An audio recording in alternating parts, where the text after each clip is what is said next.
There are several different ways you can choose a sports team that you're going to root for, okay?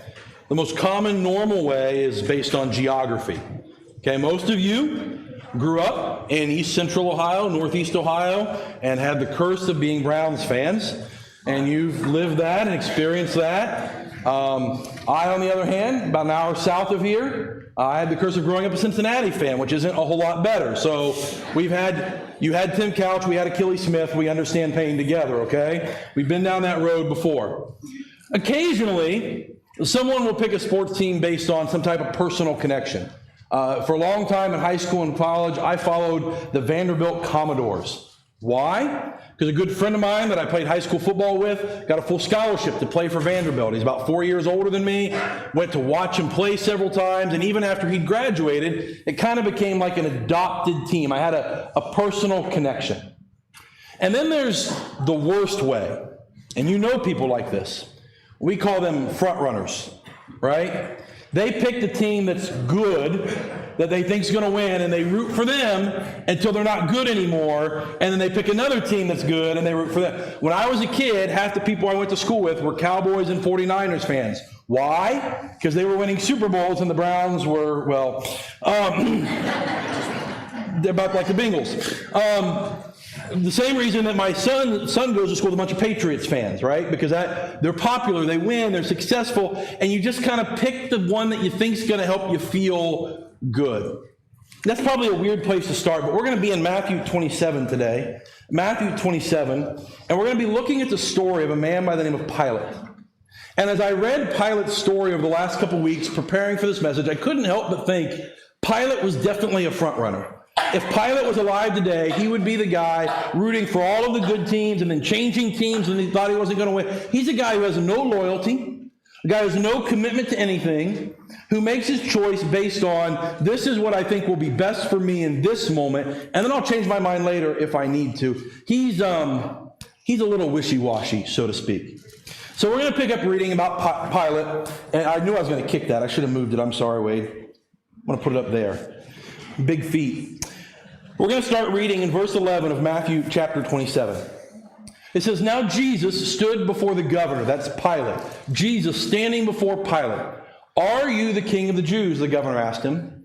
And Jesus answered, "You have said it." And while he was being accused by the chief priests and the elders, he didn't answer. And then Pilate said to him, "Don't you hear how much they are testifying against you?" But he didn't answer him Didn't answer him on even one charge, so that the governor was greatly amazed. So a couple of things about this dynamic. Number one, it appears that Jesus will speak privately to Pilate, but when publicly brought before his accusers, remains completely silent. In fact, we even have a little bit more of that dialogue in the Gospel of John, where Pilate asks Jesus, "Are you really a king?" And Jesus says, "Oh, I'm a king, but not a king from this world. I'm not the kind of king you think I am." But when publicly presented with his accusers, he remains silent and lets them speak their part and makes no effort to defend himself. So what exactly is Jesus being accused of here? This is kind of important to understand historically. Jesus was arrested by the Jewish leadership, by the priests, by the Sanhedrin, by the temple guard. And they had already put him on trial. They'd already had witnesses come in to testify, and they had already determined that Jesus was guilty. And what he was guilty of in the eyes of the Jewish leadership was he was guilty of blasphemy. Now, what blasphemy is, it's not a word we use a lot anymore. Blasphemy is when you speak or act in a way that disgraces God. You say things that are untrue about him. You criticize him. You blaspheme him. You bring him down. You lower him. And so all of this talk about Jesus being God, how could a man possibly be God? That's blasphemy. All of this talk about not needing the temple to be right with God. Well, of course you need the temple. We've always needed the temple. That's blasphemy. He even said, "If you destroy this temple, I'll raise it again in 3 days." Everything Jesus said made them think he doesn't believe in our God. He's ashamed of our God. He's criticizing our God. He's making fun of our God. This man, we got to put a stop to this. And so in the olden days, They would have taken Jesus, drug him outside the city gates, grabbed some rocks, and thrown rocks at his head until he was dead. Okay? Kind of like a game of really brutal dodgeball. You got one of those rubber balls to the face? You can get a little bit of an idea what it's like. But in these days, the Jews were apparently not allowed to kill anyone. That right had been taken away from them. And certainly executing someone as well known as Jesus at Passover was not something they could sneak around and do. And so they knew they couldn't kill him, and so they took him to Pilate. The problem is they can't accuse Jesus of blasphemy in front of Pilate because Pilate doesn't care. Pilate's like, what do I care if he makes fun of your God? What do I care if he disgraces your God? I don't care about your stupid religious stuff. In fact, Pilate himself had gotten in trouble with the Jews for blasphemy. The most famous of the instances is he brought in these banners that had a picture of Caesar Tiberius on it, and he hung them all through the city of Jerusalem. And it wasn't so much the picture that got him in trouble as it was the inscription underneath. It said, Tiberius, son of the divine Augustus. There were banners proclaiming that Tiberius was the son of God. And they surrounded his palace for 5 days, threatening to riot if he didn't take them down. And my favorite part of the story is he brought some of the leaders in and had soldiers hold swords to their neck and said, if you don't leave my palace, I'm going to kill you. And these religious men dropped to their knees and bared their neck and said, go ahead. Because you've blasphemed our God, we are not going to let you leave those up. So Pilate didn't care one little iota for their holy God. Pilate had no respect for their religion, so they couldn't accuse him of blasphemy because it wouldn't go anywhere. So instead, they bring the charge of sedition. Jesus is a rebel trying to set up his own kingdom. That's the charge we just read in Matthew 27. Are you the king of the Jews? Are you a king, Jesus? Because that's a charge that'll get you killed in Rome. Because in Rome, there is one king, and his name is Caesar, and to threaten his kingdom, to give any hint that you might be leading a rebellion, any hint that you might want to overthrow Caesar, any hint that you might want to turn things upside down, and that'll get you nailed to a cross in a heartbeat, because Caesar doesn't mess around. You maybe read in your history books about the Pax Romana, the Roman peace. You know why there was peace for 400 years? Because if you so much as hinted that you might start a rebellion, they just killed you. There was nobody left to rebel. That's why there was peace for 400 years. And so they bring Jesus before Pilate and go, this man, he's claiming to be a king. And Jesus, for his part, says, that's what you say. My kingdom's not of this world. I'm not the kind of king you think, but some might call me king. And Pilate is in a bit of a predicament here. Because one of the things we'll see as we keep reading, and we saw it already there at the end of the passage, Pilate is impressed with Jesus. Pilate is convinced that Jesus is innocent. He has no desire to punish this man. He can find no grounds for convicting him. He can find no grounds for punishing him. On the other hand, he's faced with this rowdy mob that wants Jesus dead. And he's going to have to balance the tension between a belief that Jesus is innocent and preserving his own position. I mentioned earlier that Pilate had already had conflict with the Jews. There actually are at least 3 known recorded incidents where the Jews and Pilate had gotten into conflict. So much so that Pilate had one time already been called back to Rome and been publicly reprimanded by Caesar himself. If this goes poorly for Pilate, he's probably going to lose his job. He's probably going to lose his social standing, and there's a real good chance he might lose his head. And so Pilate has a great vested interest in making sure that everything here goes peacefully and well. And so now he's left in that position of the front runner. Do I think I'm going to pick Jesus? Is that what's going to be best for me? Am I going to go with the crowd? Is that what's going to be best? How do I balance this mob with the belief that Jesus is innocent? Who do I pick? Which way do I lean?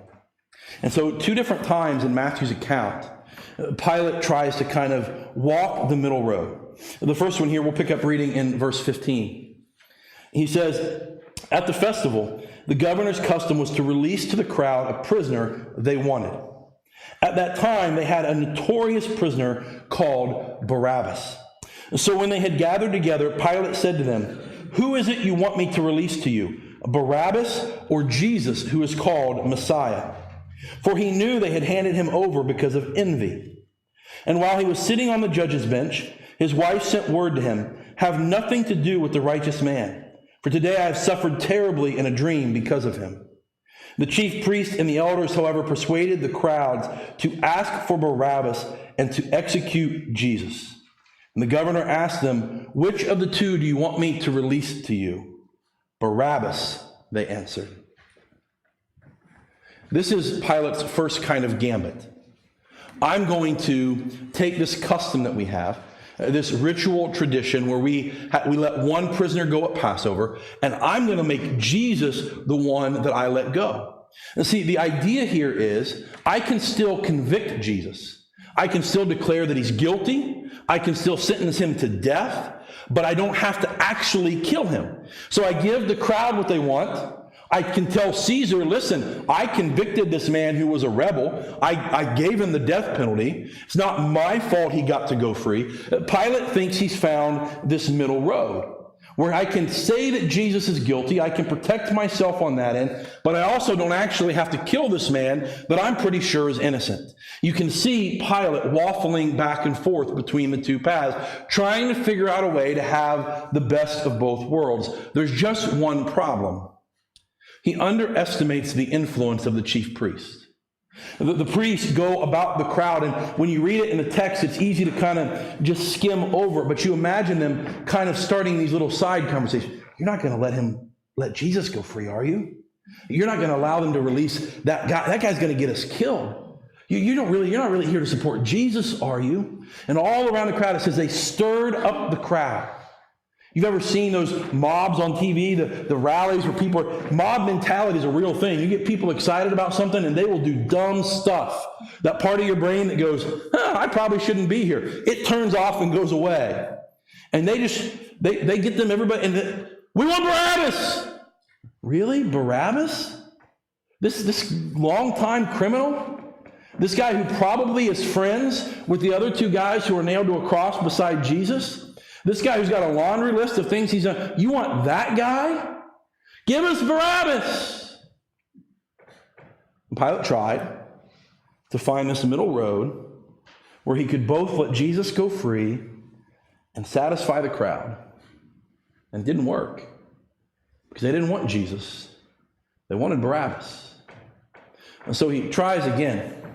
And we'll keep reading here in verse 22. So what then should I do with Jesus, who is called the Messiah? And they all answered, "Crucify him." And he said, "Why? What has he done wrong?" But they kept shouting, "Crucify him," all the more. When Pilate saw he was getting nowhere, but that what a riot was starting instead, he took some water and washed his hands in front of the crowd and said, "I am innocent of this man's blood. You see to it yourselves." And all the people answered, "His blood be on us and on our children." Then he released Barabbas to them, but after having Jesus flogged, he handed him over to be crucified. This is Pilate's second gambit. Maybe if I shift the responsibility from myself to the crowd, if I tell them, listen, you can kill him if you want to, but you're the ones who are going to have to live with the guilt. You're the ones who are going to have to take responsibility for it. I'm not going to be blamed for this man's death. Maybe if I put it on them, they'll change their mind. I mean, it's one thing to call for me to kill him, but if I say you have to be responsible yourself, maybe then they'll go, well, you know what, just, let's imprison him and let him go. But they are so thirsty for Jesus' blood. And it's not the whole crowd. The crowd's been stirred up to a riot. It is those in positions of leadership who view Jesus as a threat and who view Jesus as one who might bring down their religion.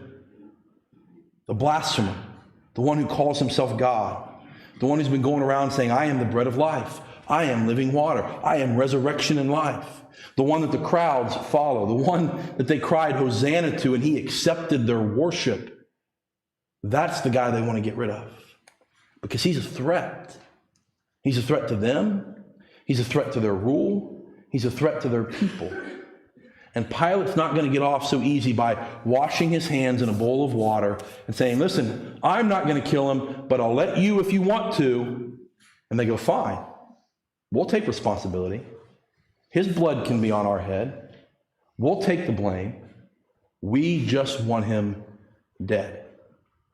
And so you kind of see Pilate's heart there at the very end. You'll notice it doesn't say he ordered him to be crucified or he commanded that he be crucified. It simply says he handed him over. Fine. I'm done fighting. You can have him. And they flogged him and they crucified him. Pilate was a man in a difficult circumstance who was faced with this idea of self-preservation versus doing what was right. And while he tried to walk the middle road, eventually he found there was no middle road. And he chose self-preservation over honoring Jesus.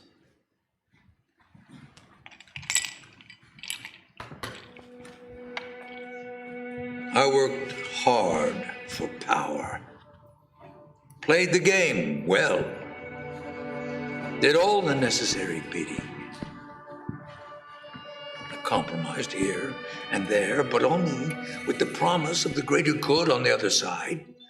I earned my power. Jesus didn't seem to agree with me.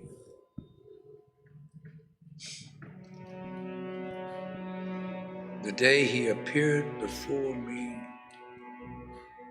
I felt pity for him at first glance.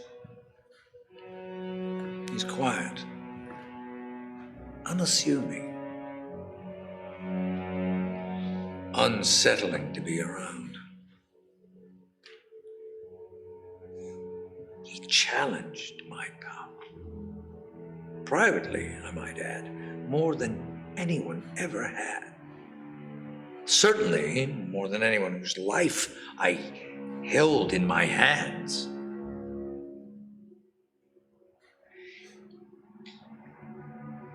He looked me right in the face and said, "You would not have any authority over me had it not been given you from up above." The crowd charged him with a laundry list of crimes. And I had demanded that he tell me whether the charges were true, and the soldiers jeered at him for fun. And there he stood, the whole world against him. I felt no need to answer any of us. And that's when I knew this is what they were afraid of. What they were willing to turn the whole city upside down for.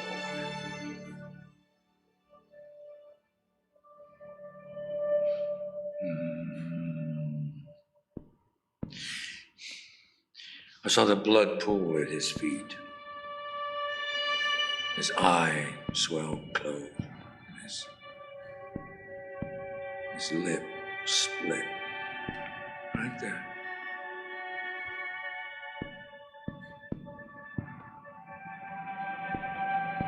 Three days later, the tomb was empty. And my city filled up with an angry mob and believers.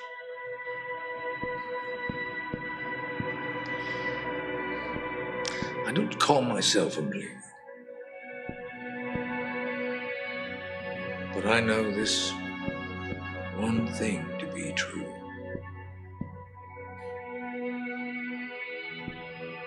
There is not water enough in all the world to wash my hands clean of this.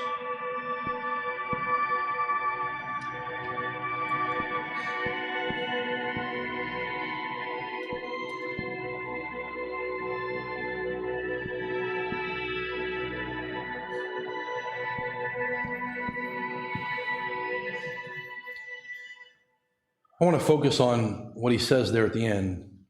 He said, I don't call myself a believer. That ultimately became Pilate's great problem. We've been talking about this idea of belief throughout these weeks leading up to Easter. And Jesus speaking to Jairus and says, don't be afraid, just believe. And Jesus asking Mary and Martha, I am the resurrection and the life. Whoever believes in me will never die. Do you believe this? And now Pilate faced with this claim that Jesus is the king. And the problem is he doesn't believe. And it leads him to make a choice that I'm sure he lived with for a long time. I don't want to minimize the fact that this was part of God's plan. I don't want to forget the fact that Jesus was going to that cross regardless of what Pilate decided, because it was laid before the foundation of the world that he'd be there. But as I read about Pilate this week, this is a picture that kept coming in my mind. You ever seen one of these guys? These little balancing figures? They're really kind of remarkable. Big, massive piece of metal, little tiny point of contact. No, there's no magnet. No, it's not stuck in a hole. It's just perfectly balanced. And it just sits there, leaning on about the size of a paper clip is his foot. And it just leans there and balances back and forth. And what's cool about it is you can even, to some degree, kind of make him wobble. We'll see how much we can wobble without him falling over. And he'll wobble back and forth, and he'll eventually find his center of gravity. He'll find his balance again. And this is a picture I had in my brain as I was reading these stories about Pilate. That here's Pilate trying to balance all of these pressures. I've got to keep Rome happy. I've got to keep the Jews happy. I got to do what's right and honor justice. I got to protect myself and my own legacy. And here I am, perched precariously on this little tiny platform, trying my best not to fall over. And maybe if I just do it right, I can navigate the part and everything can be satisfied. What Pilate learned, and what we all desperately need to learn, is that when it comes to Jesus, no matter how hard you try, eventually, there's no balance left. Christianity is not a religion of balance. Christianity is not a faith about balancing our obligation to Jesus and our obligation to other things. It's not about finding some center ground where everybody can be satisfied. It is the answer to that question. Do you believe? It's a yes or no question. It's amazing how many of us ask questions can kind of well, you see, I was thinking about maybe You ever have somebody answer questions? It's a yes or no question. Do you believe? And we're no different than Pilate. Our life is full of the same kind of pressures. Pressure to fit in and do what makes us accepted among our friends and among our peers. Pressure to be successful, to accomplish things, to have some type of success, whatever that may look like for us. Pressure to take care of our family, pressure to accomplish goals, pressure to whatever it might be. There are all of these voices and messages that are telling us how we ought to live and which way we ought to go. And we, like Pilate, often stand there and try to balance all of those things. This is what it means to be a good dad. I'm going to do these things. And this is what I need to do for my job. This is what I need to do for my friends. This is what I need to do politically. This is what I need to do in my community. And we kind of compartmentalize those boxes. And if I do it just right, I can satisfy everybody. Spin 100 plates in the air. That would have been a great object lesson, but I can't spin plates in the air. That's actually the visual I wanted to do for you this morning, was spin a bunch of plates, but that would have ended very poorly. Me running back and forth across the stage.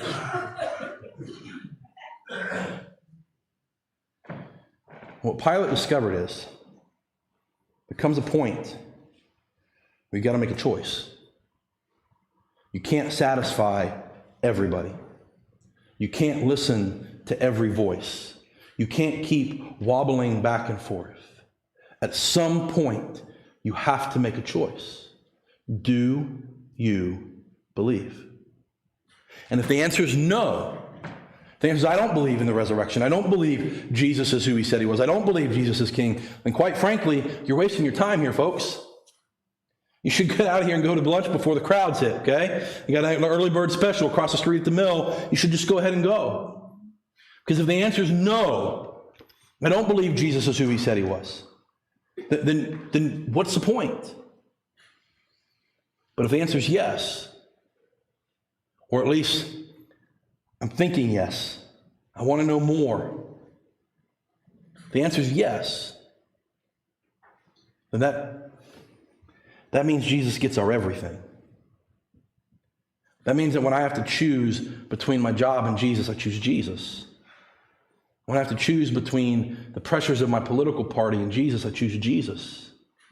When that means when I have to choose between what I believe about things and what Jesus says about things, I choose Jesus.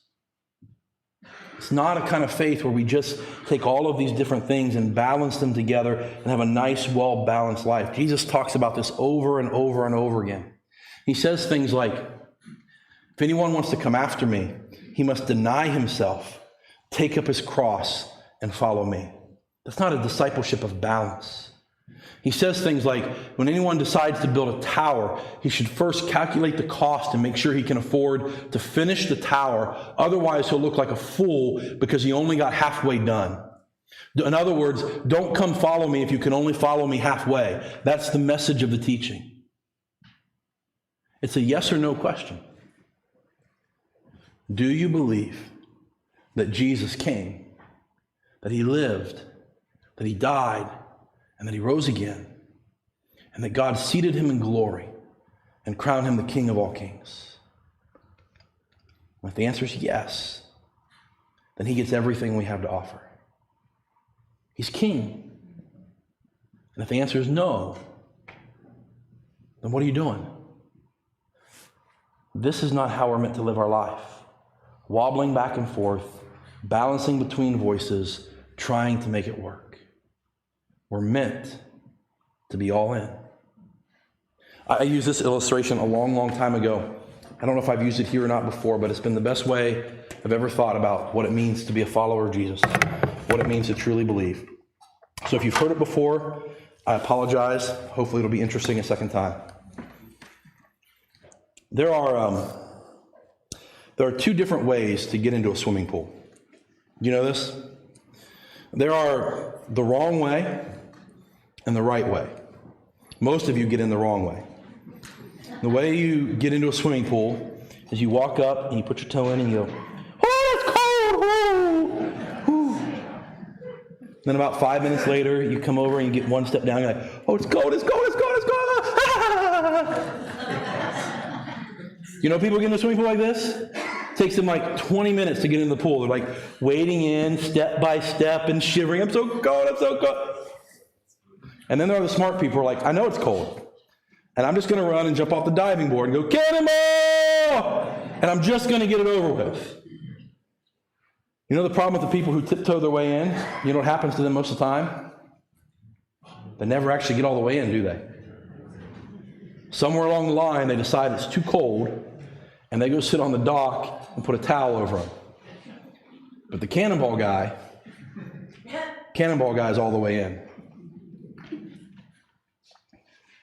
If you believe, this is a cannonball kind of faith.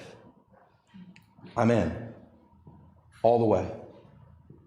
Jesus, everything I've got is yours. After what you've done for me, after what you've given to me, I'm in all the way.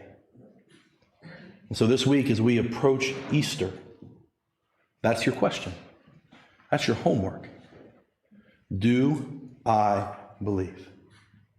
We have a lot of things happening this week. I'd encourage you to come to Good Friday. I encourage you to come to Easter Sunday. I encourage you to come to Sunrise. But more than anything, I encourage you to examine the claims about Jesus, to believe in who he said he was, and to jump in with both feet. Because if he's king, then he gets everything. We're going to have an invitation song in just a moment after I pray. Wade's going to come back up, and he's going to lead us to the song we played last week. I told you we were going to learn it this week. I read to you some of the words last Sunday, and I'm going to read you some other words we're going to sing together this morning. He says this, the song that we're about to sing says, the God of ages stepped down from glory to wear my sin and bear my shame. The cross is spoken, I am forgiven. The King of Kings calls me his own. At the beginning of our story today, Jesus asked Pilate, are you a king?